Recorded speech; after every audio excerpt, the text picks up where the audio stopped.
Hello again from my front porch, where we survived the blizzard hurricane or hurricane blizzard or whatever they were calling it. I feel fortunate that I didn't have a lot of impact really here at my house. Oh, we got snow and ice and a lot of wind. In fact, it was the wind I think that minimized the impact in terms of snow, because the wind was blowing so fierce that the snow just I didn't get a lot of snow buildup. It just kept moving right on through.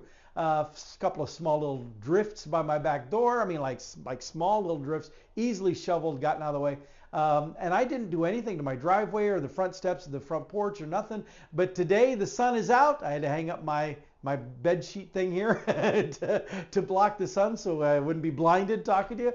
And the snow and ice that was on my driveway and my steps already all gone midday here, just because that's how little the snow I got here. But out in the country, out in the open areas, it was fierce, and on the interstates especially, there were multiple car pileups. It got so bad for a while that they literally were not just telling people don't drive, they were literally shutting down and closing entire portions of the U.S. interstates because they were impassable. That's how bad it got out there. So I've never heard of this hurricane blizzard description before, so I don't know if that's legit or not. But I'm sure to those people who are in it out in the open area, they probably would agree it felt like that. So. But I'm thankful to still be here. Everything is going good here at the front porch. But that means that it's about time for me to complain about something. Not necessarily complain. That's probably the wrong way to say it. We get so simple-minded in how we want to process things that we can become easily manipulated.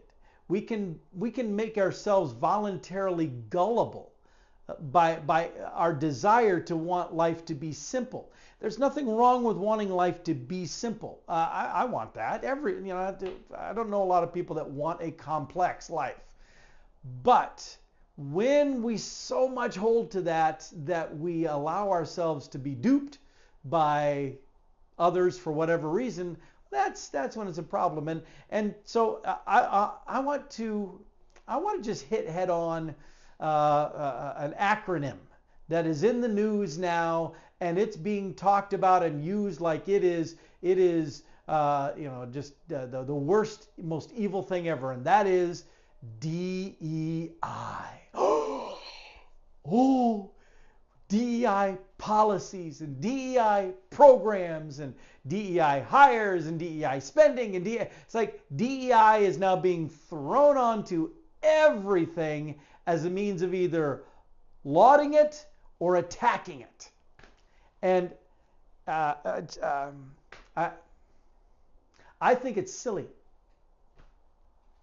The reason I think it's silly is because there is nothing about DEI, which DEI, by the way, stands for diversity, equity, and inclusion. The acronym is not evil.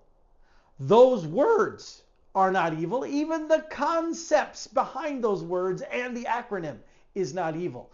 You know what makes it evil? Or that's probably a little strong language. You know what makes it bad? We do. People who exploit and abuse the process of implementing those things. Because diversity, equity, and inclusion, the whole concept of it simply is trying to have a level playing field, making sure everybody has the access they should have, they deserve to have. Now, there are people who will take that too far, who, when they start saying, well, what I deserve to have is something handed to me that nobody else gets handed to them, or that I'm given opportunities specific to me that nobody else should get access to because I deserve this kind of thing. And I'm not picking on minority. I'm talking about people who look like this too. If you think that you deserve some special treatment because of the pigmentation in your skin, you're a loser. I'm sorry, you can just stop watching now because you're probably not going to like anything else I will say. If you're of that screwed up mindset that you think the color of skin should determine what access somebody does or does not have, there's something wrong with you. That's just where it is. But this isn't just a race thing. This is about understanding the differences that people have and the challenges that some people have that other people don't have, and trying to say, okay, how do we help you through that? I'm reminded of several years ago when I worked with the United Way of Central Iowa. And I worked as one of their, what they call them, account representatives. I was going to say account executive, but I don't remember that. Anyway, my position was actually funded by Prairie Meadows, who I didn't work for, but they contributed money to pay for United Way of Central Iowa to hire somebody to do these kind of things. So I did that for one of their campaign seasons, and I didn't understand completely what United Way of Central Iowa was doing before I started into that role. And I felt a little stupid afterwards that I had proceeded on a lot of assumptions. I thought, well, United Way, that's where people send money off, and then they're just doling it out. There's like this big pot of money, and people reach in and they take stuff out, and it's just cronyism, and it's just it's politically driven. It's whatever kind of absurd presumptions people would make, and those are still out there because I encountered those when I was working for United Way of Central Iowa. But what I discovered was their processes actually were a lot more stringent and tight than I had known, and I was really impressed once I learned what they were. Because what they do is no program is guaranteed to get money ever from them. Every year, the programs that want money, yes, there is the pot of money. Everybody contributes to United Way, and it goes into the pot of money. So there is the pot of money. However, to get access into that pot of money, an organization has to submit a plan, not just a description of how great our organization is, but specifically what are you going to do? What money? How much money are you wanting? What are you going to do with this money specifically? What are the actual program, the actual people that were going to be impacted? What are the actual dynamics, the details of your program? What actually you're going to do, and how are you going to prove, how are you going to validate that you made a difference? That's some pretty serious stuff. But I love it. I think it makes total sense. And if you made it through the cut and you got money, because not everybody who submit the applications do. If you got money, but at the end of the year, you were not able to validate that it had been used the way you said, or that it had the impacts that you claimed it was going to have, you probably weren't going to get money again, because that you have to actually do with the money what you said you were going to do. Now, that's some really stringent checks and balance system. I thought, oh, I didn't know that. But the other thing that I didn't know was that United Way of Central Iowa puts a huge emphasis not on continual ongoing support of people, that is needed for some folks, but it put an emphasis on recognizing some people have an obstacle. Some people run up against a situation where through their own means they cannot overcome that. And so as long as they are held back by that obstacle, they can't be more successful. They cannot achieve more. They cannot overcome that on their own, and so they're just stuck there, which more often than not is probably going to mean they're going to be a continual ongoing drain on support programs because their lot in life never improves.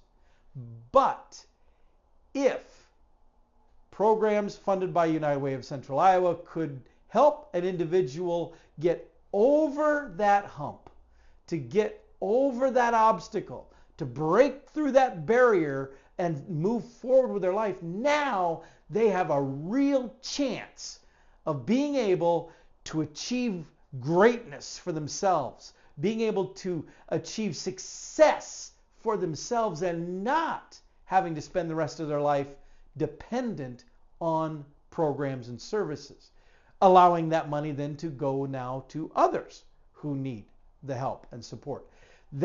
Those two concepts, the accountability and the focus on wanting to help people get over that immediate barrier so that they could be stronger on their own, were two things about United Way of Central Iowa that I did not go into it understanding.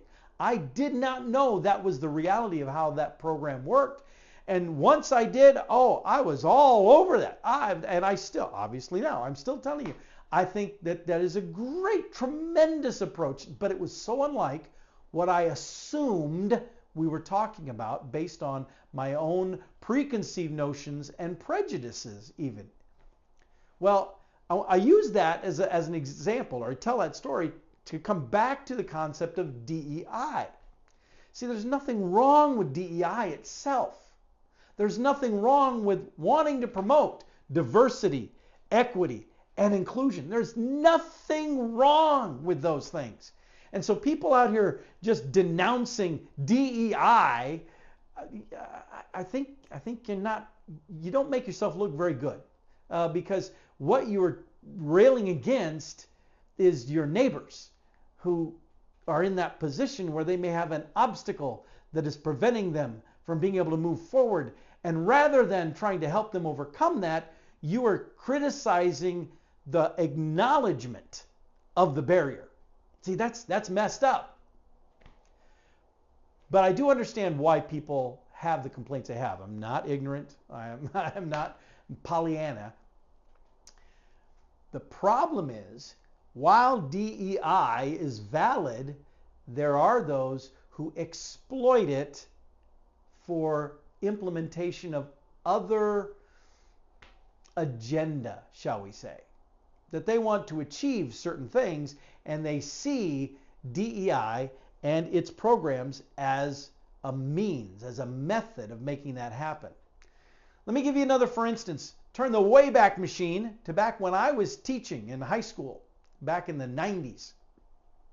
And we had another three-letter acronym that was the end of the world. OBE. If you're old enough to remember that, you may have just shivered. OBE stood for Outcomes-Based Education. Now, what is OBE? OBE is smart. That's what it is.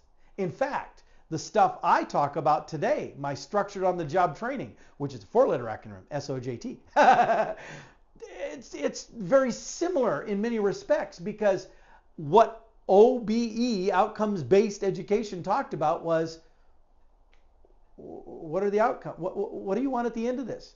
What do you want the student, the learner, to know at the end of this journey? What knowledge do they need to have? Just, mental knowledge, skill-based knowledge. What do you want the learner to know at the end?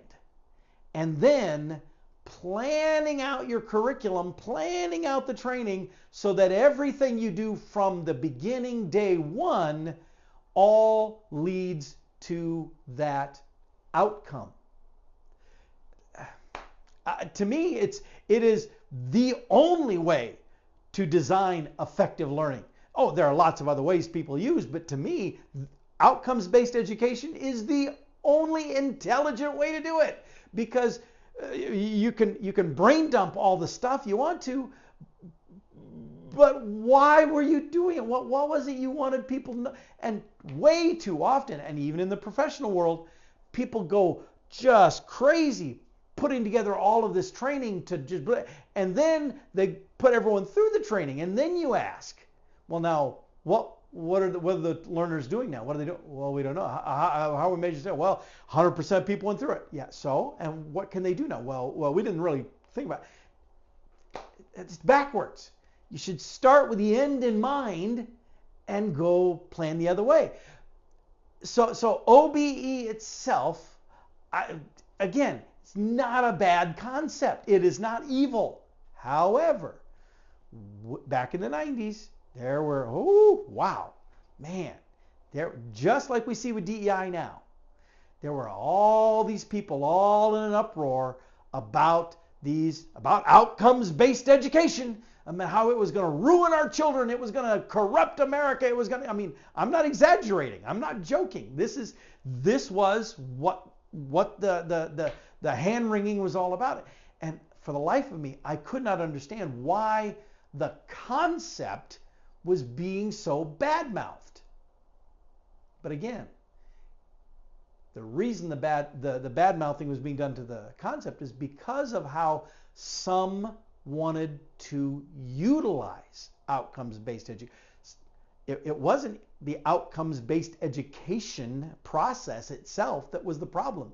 It was what some of the desired outcomes were that groups, entities, individuals wanted to see instituted in public schools, and not just as a thing for teachers, but even mandated that all students in all schools were going to be exposed to these things, and that battle still goes on now. I mean, right now there's talk President Trump wants to eliminate the U.S. Department of Education.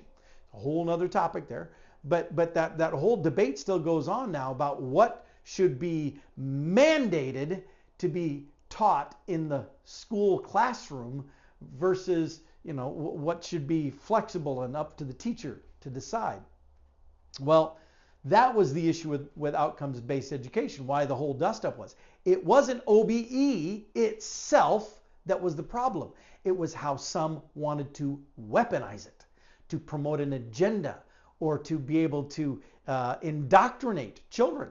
And I'm not judging what it was. I don't care what it was that you would say you want that outcome to be. If you're trying to insist that this must be mandated, that is indoctrination. That's what you're doing. You're not just educating. You're ensuring every child learns this. Okay? But where's the flexibility for the teacher and the student and none? Everybody learns that. That's called indoctrination. That's what it is. But So there was all that concern about, and eventually OBE as a specific thing disappeared, went away. I was sad because to me that seemed like the emphasis for learning. I'm still emphasizing it today. Fortunately, the basic tenets caught on and enough that I think people are still good teachers, at least, are still doing that, but they don't call it that. So it brings us back to DEI. I mean, and we could talk about other things. We could talk about the Americans with Disabilities Act, the ADA. We could talk about affirmative action. These programs themselves are not bad. In fact, they help people. There are people who legitimately have benefited from these programs, helping them overcome an obstacle that was in their path so that they could do better. The problem is when some will see the opportunity to take a program that's done with the best of intentions and the purest of motives and twist it into something ugly, something self-serving, something not even self-serving, sometimes agenda-serving, sometimes partisan political serving, sometimes social agenda serving, whatever, but distorting what the purpose was of why we created this in the first place and turning it into something not really quite so kosher. So again, back to DEI. That's where we are today with DEI. All of this angst, all of this hand-wringing, oh, DEI is blah, blah, blah, blah, blah. DEI, diversity, equity, inclusion, is not the enemy itself. It's how people are using it. And I'm going to give a shout out again. I did a whole interview with her, but my new friend, Sarah Mercer, who put together this big, thick book. By the way, Sarah, look, notice, I got it. See, I told you I was ordering it from Amazon, but I wasn't going to order it while we were, while I was out of town for 2 weeks. I didn't want it sitting on my front step out in the weather. But as soon as I got back, I placed the order, so I got it. This is an awesome book, designed for all learners. See? See? If you are in the training profession or you have anything to do with overseeing, I encourage you to get, and I also encourage you to get my book. I should have had it out here too.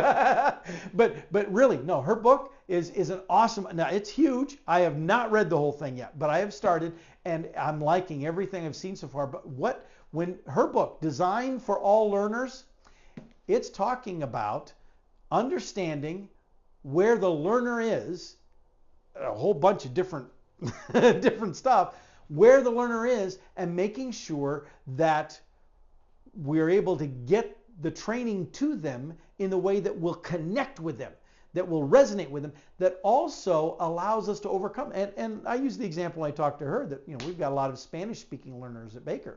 And if we just taught everything in English, there are a lot of them that could sit through the English class and nod their heads and go, okay, yeah. But they would spend their entire time mentally translating what is being said instead of their brain processing what is being said and applying it, internalizing it. We don't want that.